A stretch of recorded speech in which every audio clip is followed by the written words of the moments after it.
just need a quiet place where I can scream how I love you. By serious damage. Falling for Oikawa Toru is easy. It's hard for Hajime not to notice the little things about him. The barely there freckles that grace his cheeks and nose, the ridiculous nicknames he has for all of his teammates, the way you could spend hours talking about the things he loves. Toru is like a ray of sunshine, unwaveringly bright, making Hajime feel warm and safe every time he looks his way. It took Hajime some time to realize what those feelings meant, though. Hajime first starts to realize it during the winter of their third year of middle school. They're both 13 and walking home from a late practice. The sun is setting, and it's turning the sky a beautiful shade of pink. Snow is falling, and Hajime watches as it catches on Toru's hair and eyelashes. And then he laughs. He fucking giggles, and suddenly, Hajime is thinking about how soft his lips look and how good they would feel on his own. Hajime pushes the thought back, of course, dismissing them as teenage hormones or whatever it is his mother keeps saying to him. He convinces himself it's nothing. It's a few months later when he realizes it's so very far from it being nothing. Kitagawa Daiichi loses to Shira Torizawa, and it's no secret that Toru is taking their loss harder than anyone else on the team. He's been skipping classes, staying late, and showing up early to practice, overworking himself, and Hajime can tell it's exhausting him. There's several occasions where Hajime has to force Toru to go home and get some rest, and he knows it's really bad when he finds Toru in the gym late one night in tears. He knows that Toru stays late most nights, and he's made it a habit to check the gym before he goes home to make sure he isn't overworking himself. But this time, he arrives to find Toru not practicing his serves as usual, but sat against the wall with his knees tucked into his chest, his shoulders visibly trembling. Toru must have heard Hajime walk in, because he speaks up before Hajime can. "Go away, Iwa-chan." His voice is shaky as he's trying to sound stern. "No fucking way I'm leaving you like this." He makes his way to Toru and sits down next to him. He's learned by now not to sit too close at first. He doesn't want to startle his friend. "I told you to leave me alone." Toru looks away from Hajime, wiping at his face with his jacket sleeve. "And I told you I'm not leaving." Toru may be stubborn, but Hajime is far more stubborn than he is, and Toru knows it. "You want to tell me why you're crying?" Toru stays silent for a moment, and Hajime starts to think he's not going to be able to get anything out of him this time.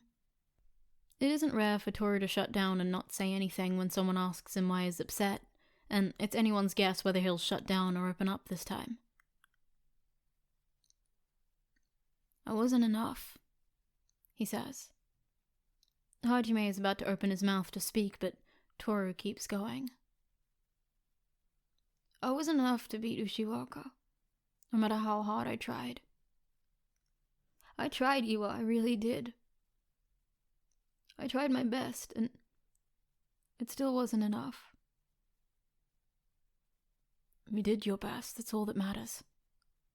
"What good is my best if I can't win?" Toru asks, as he finally turns to face him. He knows Hajime won't have an answer. He isn't expecting one. "Not enough to win, not enough for my friends, I'm not good enough for my dad." His voice cuts off by a violent sob that racks his entire frame, and Hajime decides against keeping the distance any longer. He moves closer to him, wrapping an arm around his shoulders and pulling him close. Toru's head falls onto Hajime's shoulder as he continues to cry, tears wetting Hajime's shirt. Hajime rubs his back and whispers soft reassurances to him. He wants to tell Toru he's enough. He's more than enough. He's everything in the world to him, and he's always gonna be, and he would take on all of his pain if it meant Toru being happy. But the words don't come out, He just keeps holding him and rubbing his back, letting him release all his feelings. Hajime realizes that maybe not everyone feels about their best friend the way he does. He's able to ignore it until they're in high school, and suddenly everything is about relationships. Everyone wants to know who is interested in who and who has their first kiss yet and who hasn't. Hajime tries to stay out of the conversations, but there's occasionally someone who will pull him into it. He mutters a quick excuse about why he never joins in on the conversations about girls, usually a different one every time.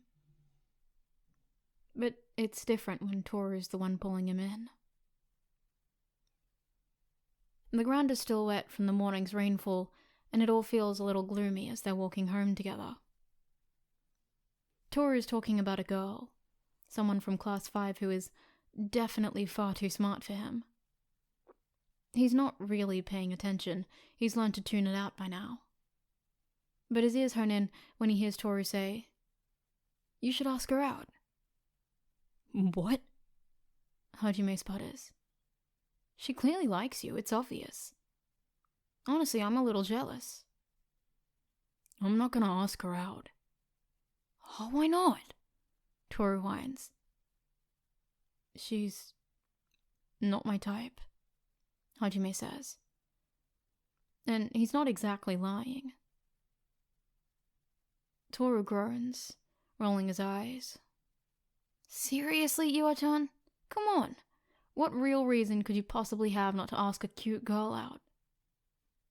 "I'm gay," Hajime blurts out, before he can even process what he said. Toru's eyes widen for a moment. "Oh. Well, I'll just have to find you a guy to ask out then." "You really don't." "Nonsense, Iwa-chan. What about Yuta? He seems nice." "Shut up. Oh my god." Toru laughs and concedes to not actively try to find Hajime a date.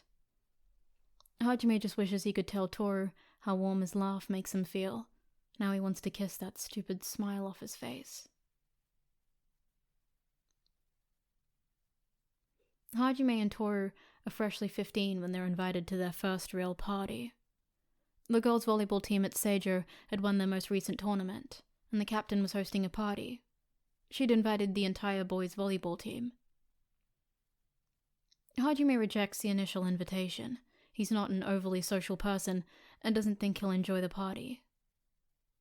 But then Toru asks him, with those big brown eyes staring right into his, and Hajime decides he wants to give him everything he's ever wanted.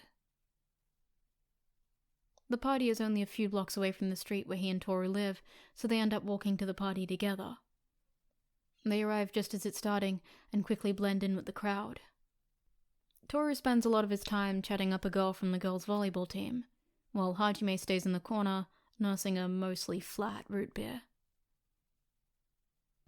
About an hour into the party, Toru drags Hajime towards a small circle forming, telling him he has to play spin the bottle with them.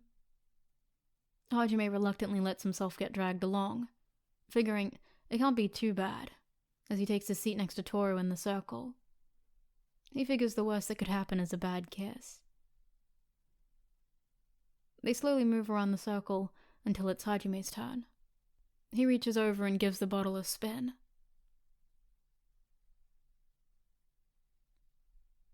Hajime feels his heart drop in his chest when the bottle stops pointed directly at Toru. He tries to say something, tries to tell Toru it's okay, he doesn't have to kiss him and he can just skip his turn. But anything he could have said stops in his tracks when Toru actually starts moving towards him. "Stop me if this is too much, okay?" Toru says, voice soft enough so nobody in the circle would actually be able to hear except Hajime. Hajime nods in response, and Toru's hand traces along his jawline as he leans in. Then, a soft lingering kiss was placed on Hajime's lips. Hajime, inexperienced and uncoordinated, kisses back before he gives himself a chance to think about it. His eyes slide shut, as he feels Toru's hand move from his jawline to the back of his neck, fingers sliding into his hair. Toru's lips are just as soft as he'd imagined, and they taste like the orange soda he'd been drinking, combined with his bubblegum-flavored chapstick. Hajime is awkward and a tad stiff, and he doesn't know what to do with his hands, but he doesn't care. Because he's kissing Toru, and it feels like everything he's ever wished for. They part far too soon for Hajime's liking, and when he opens his eyes, Toru is staring right back at him. Hajime's mind is running a mile a minute, and he feels like he might pass out. His legs move before his brain can tell him to, and suddenly, Hajime is standing up and running to the bathroom, ignoring Toru's calls after him. He slams the door behind himself and locks it. He leans over the sink, hands gripping the edge so tight his knuckles turn white. He feels tears pricking at the corner of his eyes from the force of his own emotions, but he does his best to blink them back. The feeling of Toru's lips against his keeps playing over and over in his mind until he can't really think of anything else but the taste of bubblegum chapstick. He finally got to kiss Toru after 2 years of yearning for it, and it was because of a stupid party game. But it meant fucking everything to Hajime, and it only makes it hurt more that it meant absolutely nothing to Toru. He can't help the tears that fall, dripping from his cheeks onto the porcelain sink. He bites his lip to prevent a sob as his grip on the sink becomes so tight he's afraid it might break. He wants to curl in on himself, wants to curl up smaller and smaller until he disappears and doesn't have to feel like this anymore. Hajime manages to stop the tears after a few minutes. He turns on the tap and splashes some water onto his face, both trying to shock himself out of his daze and trying to get rid of some of the evidence that he'd been crying. He unlocks the bathroom door and makes his way out, eyes pointed downwards as he threads through the people crowding the halls. He leaves the house as fast as he can, not bothering to go see Toru. He's not sure if he can face him right now. Hajime walks home in the dark. He can feel his phone vibrating in his pocket every couple of minutes, and he figures it's Toru, wondering where he went. He ignores it. He goes straight to bed when he gets home, not even bothering to change out of his clothes. He just wants to sleep. He wakes up the next day to no less than 9 text messages from Toru. From Shirikawa, 10:38 p.m. Iwa-chan, where did you go? Iwa! I'm sorry if I freaked you out. Did you go home? I'm sorry. I'm going home. Sorry if the kiss freaked you out. I didn't mean to. Good night, Iwa-chan. Good morning! Iwa, please answer me. I miss you. Don't be mad. Hajime can't help but smile at some of Toru's dramatics as he texts back. Sorry, just got overwhelmed, I guess. No worries about the kiss. Toru gets his first girlfriend at 16. Akemi is pretty and kind, vice president of the student council and one of the best players in the tennis club. Hajime is convinced Toru couldn't date anyone who isn't an athlete. She's smart, she helps Toru with his schoolwork, and she always seems to have a smile on her face.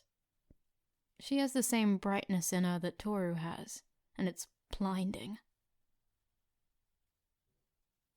Hajime figures they'll be good together, no matter how much it makes his heart twist and ache in his chest. He puts on a smile and says he's happy for them, even if the thought of them together has him crying when no one's watching. Hajime is 17 when Toru shows up at his door late one night, eyes red-rimmed and cheeks flushed with the telltale signs that he's been crying. Akemi broke up with me, Toru explains, before Hajime has the time to ask. Hajime lets him in the house. It's pretty late, and his parents and sister are already asleep. He's usually the last one to go to bed, and tonight, he's glad he is. They end up sitting in Hajime's bed while Toru recounts the events of the night.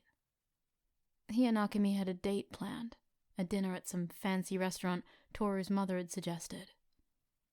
It was there that Akemi told Toru she wanted to end things, telling him that she didn't feel like a priority in his life. She told him that she felt like he valued his volleyball career more than he did her, and that she didn't want to be a second choice.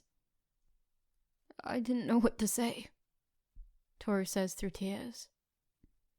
I couldn't even defend myself because she's right. I've been treating her like a second choice, and I don't even know why. Hajime keeps quiet, letting Toru get his feelings out. He just sits there and holds his hand as he talks, trying to ignore the thumping in his chest at the casual affection. And now she's gone. It's my fucking fault. It's not your fault, Hajime tries to reassure. Yes, you could have done more, but you can't help how you feel. I never deserved her, Toru says, with such sureness that Hajime is sure he's been thinking it for far longer than the couple of hours they've been broken up. She's always been too good for me. It's no wonder she left. How could I be such a horrible person that I made her feel so neglected in our own relationship? Hey. Hajime squeezes Toru's hand and looks him in the eye.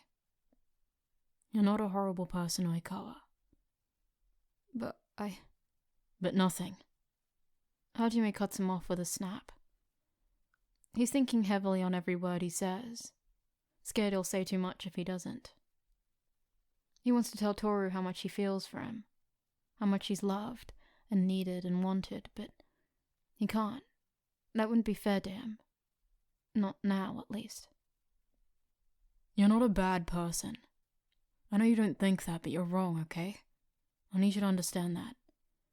Just because you made some mistakes, that doesn't make you a bad person, and you're an idiot if you think that. Toru stays silent for a moment, staring at Hajime as his bottom lip quivers. And then, suddenly, he's throwing himself at Hajime. His arms fold over his shoulders, and he tucks his head into the crook of his neck. He's full on sobbing now, no doubt soaking Hajime's shirt. Hajime rubs circles into his back in an attempt to soothe him, but he knows it's a mostly futile effort. Toru isn't going to calm down until he gets everything out, and Hajime knows that. Please don't leave me, Iwa-chan, Toru says quietly, barely above a whisper, and Hajime's heart feels like it's shattering into a million little pieces. Hajime continues rubbing at his back, and whispers, I'm not going anywhere.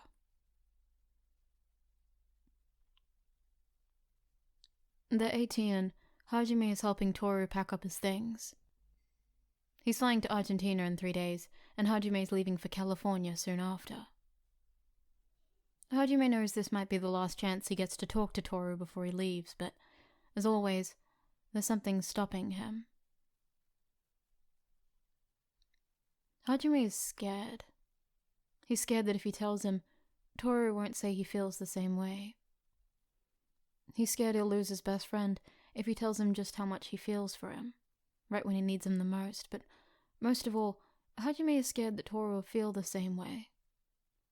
And he's scared of what that means for them when they're about to be so far away.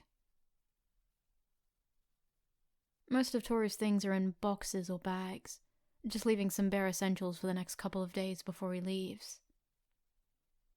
Hajime is zipping up the final bag when Toru throws himself backwards onto the bed with a thud. He sits up and Hajime sees him looking at the ceiling. He glances up to see what he's looking at and his eyes widen at the sight. You kept them? Glow-in-the-dark stars of varying sizes cover Toru's ceiling. It's been a while since Hajime has been in Toru's room. They usually opt for Hajime's place instead. He had no idea that Toru still had them. Images from their childhood of standing on chairs and dresses in Toru's bed to stick the stars on the ceiling flash in his mind. Hajime remembers falling off a dresser and hitting his arm on the bed frame, trying to put one up. He still has the scar. Of course I kept them, Toru says, like it's the most obvious thing in the world. I don't want to take them down. They remind me of you. I never want to lose that reminder. That was the last straw before something in Hajime snapped. A hand pressed firmly to Toru's chest before bunching in his sweatshirt to tug him forward, as Hajime moves so he's half standing and half with a knee between Toru's legs, before finally, they're kissing. You stupid. Another sloppy, inexperienced kiss. Sappy dork.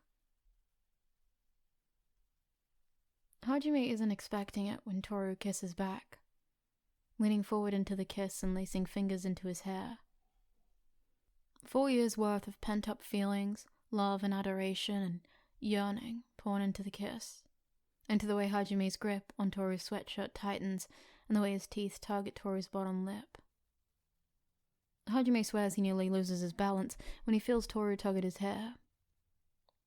It's different from the kiss they shared nearly 3 years ago.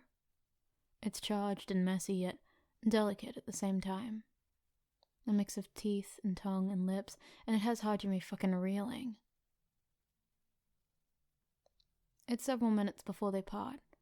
Lips kiss swollen and fingers curled into hair and rumpled up sweatshirts. Both boys hazy and uncoordinated. Hajime knows he shouldn't have kissed him. They should have talked things out first, but what's done is done. Sorry, Hajime says breathlessly, releasing his grip on Toru's sweatshirt. I shouldn't have done that. Toru splutters on his words for a moment before exclaiming, Are you kidding me? Why didn't you do that sooner? Hajime pulls back at this, his eyebrows scrunched together being the only indicator that he's flustered, aside from the blush crossing his cheeks. Why didn't I? Why didn't you? Because I didn't know I wanted to until now. It's Hajime's turn to forget how to speak, opening his mouth a few times but no words come out. You're an idiot, he manages after a moment. Toru laughs. He fucking giggles. What? Hajime sputters. What are you laughing at? Nothing, Toru says. I just like you. Shut up. There's a moment of silence in the room while they both try to process what happened.